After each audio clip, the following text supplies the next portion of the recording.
अमिताभ बच्चन आप सबका स्वागत करता हूं और प्रारंभ करता हूं ज्ञानदार धनदार शानदार कौन बनेगा करोड़पति।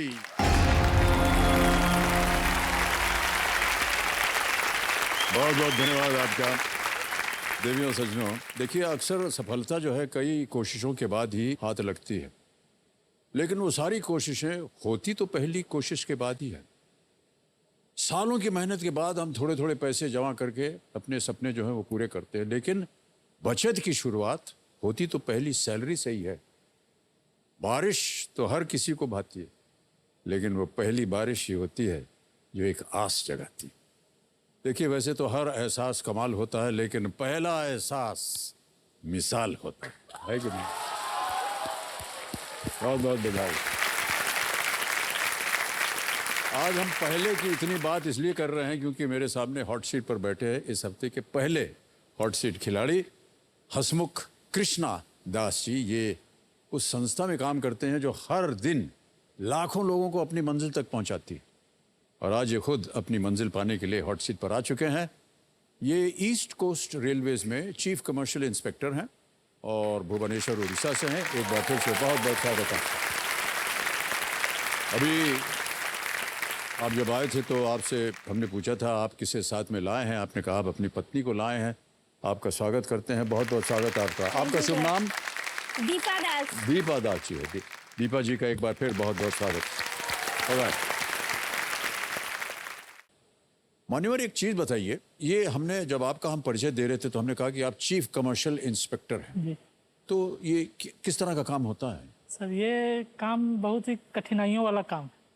कठिनाइयों वाला काम इस तरह है, जब भी कोई अनचाही घटना होती है, जैसे कि साइक्लोन आया था 2019 में, फानी साइक्लोन। हाँ। तो हमारे सारे रेलवे स्टेशन ये हो गए, मतलब उनकी छतें उड़ गई, एयरपोर्ट की भी छतें उड़ गई, आसपास के जो घरों थे, लोगों के घर थे, वो पूरा डैमेज हो गए। तो वो हमारे स्टेशन में चले आए। स्टेशन में आने से हम लोगों ने उनकी सारी मतलब खाने पीने की व्यवस्थाएँ की, उनके लिए रहने की भी व्यवस्था की। इसके अलावा सर जब भी कोई ट्रेन दुर्घटना होती है तो उस समय हमें जाना पड़ता है। उस समय जो भी यात्री होते हैं उनके लिए खाने पीने से लेकर उनके अल्टरनेटिव ट्रांसपोर्टेशन की व्यवस्था सारा हमारे अंदर आता है। ये सब आप लोगों को करना पड़ता है आपके अंदर से? नहीं, बहुत हैरानी काम है। तो ये खाने पीने का इंतजाम आप करते हैं, लेकिन शुरू से क्या आप हमेशा यही काम कर रहे थे? नहीं सर, शुरू में मैं कमर्शियल क्लर्क था, मतलब जो काउंटर में टिकट बनाते हैं बैठ के। जी। तो मेरी जब पहली पोस्टिंग हुई थी तो काउंटर में टिकट बनाने के लिए हुई थी।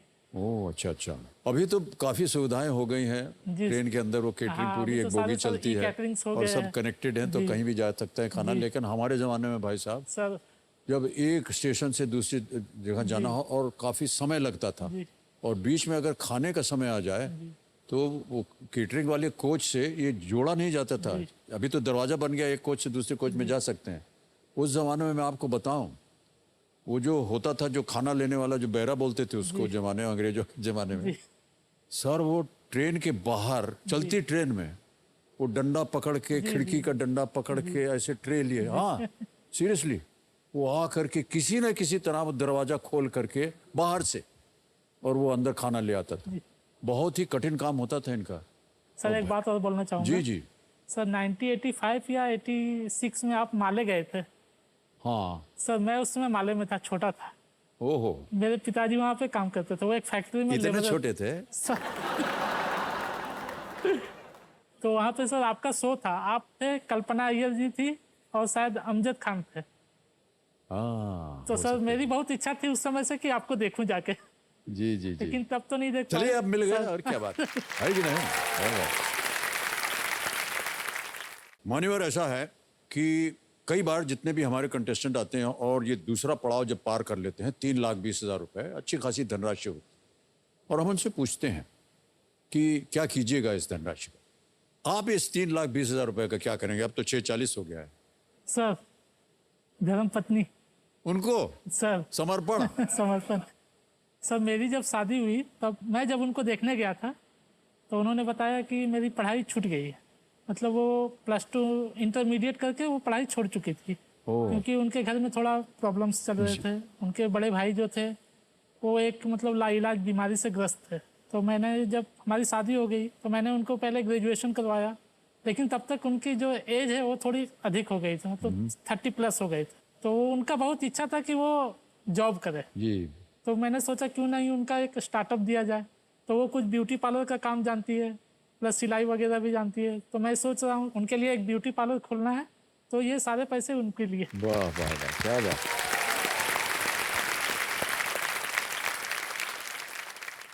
अब मत बोलिएगा कि आप इनसे प्यार नहीं करती। इतना कुछ इन्होंने दे दिया है आपको और सार्वजनिक कर दिया है। सब लोग जानते हैं कि उन्होंने बोला था। पकड़ लीजिएगा उनको।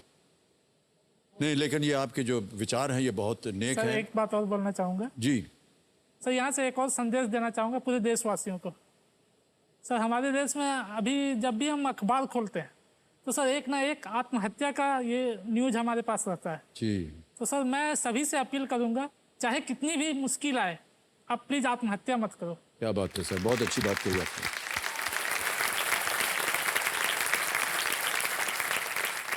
क्योंकि सर मेरे साथ भी ऐसा हुआ था। मैं जब जॉब के लिए प्रिपरेशन कर रहा था जी। तो एक बार रेलवे का ही ग्रुप डी का एग्ज़ाम के लिए गया था। तो वहाँ पर सर मैं 1 सेकंड में दौड़ से कट गया, मतलब 1 सेकंड में पीछे रह गया। तो मेरा भी इच्छा हुआ कि सामने से ट्रेन आ रही है, मैं कूद के वहाँ पे। अरे नहीं नहीं नहीं, ऐसा मत बोलिए। लेकिन फिर सर मैंने अपने आप को संभाला कि नहीं, अगर आपको ये जॉब नहीं मिली है तो आप वेट करो, आपको इससे अच्छी जॉब मिलेगी। और मैंने सर वेट किया। तो किसी को भी हताश नहीं होना चाहिए। आगे क्या है आपके लिए जी, वो कोई नहीं आपको जानता। कोई नहीं जानता और हो सकता है कि वो अच्छा ही हो। जी बाबूजी ने हमको बहुत पहले सिखाया जी। था कि मन का हो तो अच्छा, जी ना हो तो ज्यादा। जी।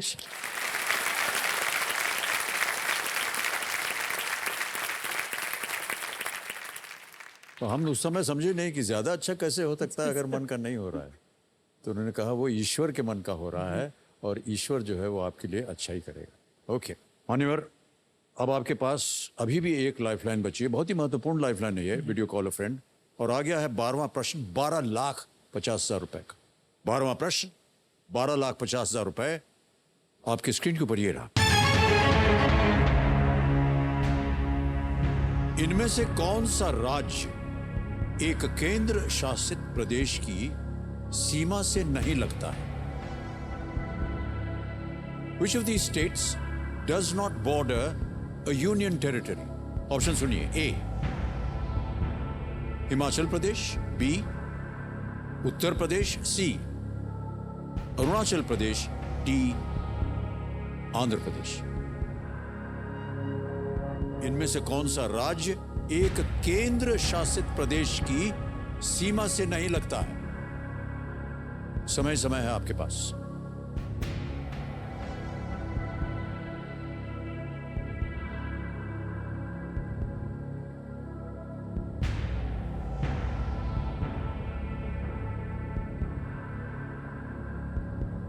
Sir please lock option C, Arunachal Pradesh. Arunachal Pradesh sir सोच लिया? सोचिए। क्या करें, लगा लॉक कर दिया sir. Alright, C Arunachal Pradesh lock किया जाए।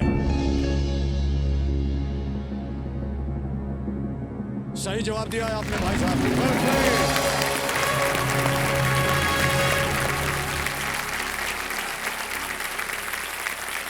12,50,000 रुपए जीत गए आप। बहुत बहुत बधाई आपको कृष्णा दास जी। हिमाचल प्रदेश जो है वो उसकी सीमा जम्मू कश्मीर और लद्दाख दोनों से लगती है। सर उत्तर प्रदेश की सीमा जो है एनसीटी दिल्ली से लगती है। जी। पुदुचेरी का एक छोटा सा हिस्सा जिसे यमन। यनम कहा जाता है, वो चारों तरफ से आंध्र प्रदेश से घिरा हुआ है। अरुणाचल प्रदेश बिल्कुल सही जवाब दिया।